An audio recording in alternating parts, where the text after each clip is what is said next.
Hello friends, welcome to Easy Quick Samil.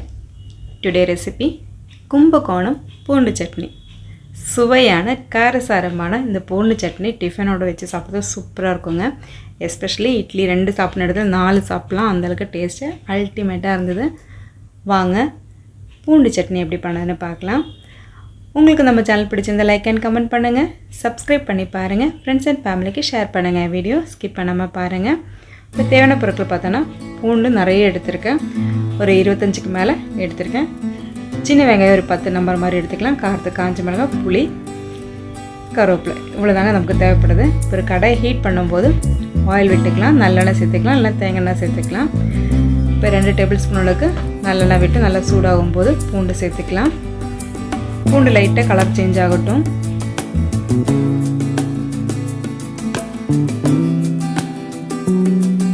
பூண்டோட colour லைட்டாக change ஆனதுமே நம்ம சின்ன வெங்காயம் சேர்த்துக்கலாம். சின்ன வெங்காயம் ரொம்ப கம்மியாக தான் சேர்த்துக்கணும், பூண்டு தான் அதிகமாக சேர்த்துக்கணும். இப்போ 25 மேலே பூண்டு எடுத்தோன்னா ஒரு 10 சின்ன வெங்காயத்தை சேர்த்துக்கலாம். இது நல்லா கொஞ்சம் வதக்கி எடுத்துக்கலாங்க. இது கூட நம்ம காரத்துக்கு காஞ்சி மிளகாவும் சேர்த்துக்கலாம். நான் கொஞ்சோண்டு காஷ்மீரி சில்லியும் எடுத்திருக்கேன் கலர் கிடைக்கிறதுக்காக.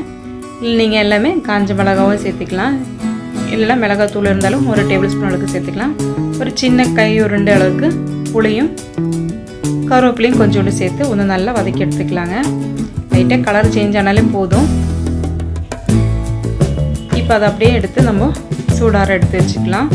தேவையான அளவுக்கு நம்ம உப்பும் இந்த டைமில் சேர்த்து வந்து மிக்ஸ் பண்ணி எடுத்துக்கலாங்க.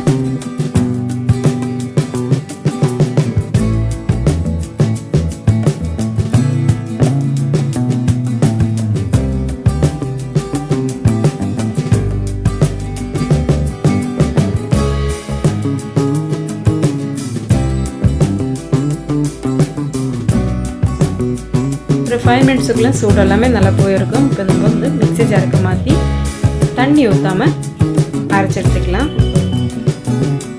இப்போது அரைச்செடுத்த சட்னி வந்து பாத்திரத்துலேக்கு மாற்றி ஒரு தாளிப்பு வந்து சேர்த்துக்க வேண்டியதான். இது ஒரு கடையில் வந்து தேங்காய் எண்ணெய் தான் எடுத்திருக்கேன். இதில் வந்து நம்ம கொஞ்சோண்டு கடுகும் கருவேப்பிலையும் மட்டும் சேர்த்து இதுக்கு மேலே தாளிப்பு சேர்த்துக்கலாம். ரொம்ப டேஸ்டியான சுவையான பூண்டு சட்னி ரெடி ஆகிடுச்சுங்க. கண்டிப்பாக நீங்கள் ட்ரை பண்ணி பாருங்கள். ரொம்ப ரொம்ப சிம்பிள் ஹெல்த்தியான ஒரு சட்னி. மார்னிங் பிரேக்ஃபாஸ்ட்டுக்கோ இல்லை டின்னருக்கோ சூப்பரான டேஸ்டியான ஒரு காரசாரமான பூண்டு சட்னி தயாராகிடுச்சு. நீங்கள் மஸ்ட்டு ட்ரைன்னு சொல்லுவேன், அந்தளவுக்கு டேஸ்ட் அட்டகாசமாக இருந்ததுங்க. இட்லி தோசைக்கு எல்லாமே வச்சு சாப்பிட்றதுக்கு சூப்பரான கும்பகோணம் ஸ்டைலில் பூண்டு சட்னி தயார் பண்ணியிருக்கேன். நீங்களும் வீட்டில் இந்த சட்னி செஞ்சு பாருங்கள், நீங்களும் அடிக்கடி செய்வீங்க. அந்தளவுக்கு டேஸ்ட்டு சூப்பராக இருக்குங்க. தோசை இட்லிக்கெல்லாம் வச்சு சாப்பிடுவோம், டெம்பிள் படங்க சாப்பிட்ற மாதிரி இட்லியில் எடுக்கிறதுக்கு டேஸ்ட்டு அட்டகாசமாக இருந்ததுங்க. என்ஜாய் பண்ணி சாப்பிடுங்க, ஆரோக்கியமாக வாழுங்க. தேங்க்ஸ் ஃபார் வாட்சிங்.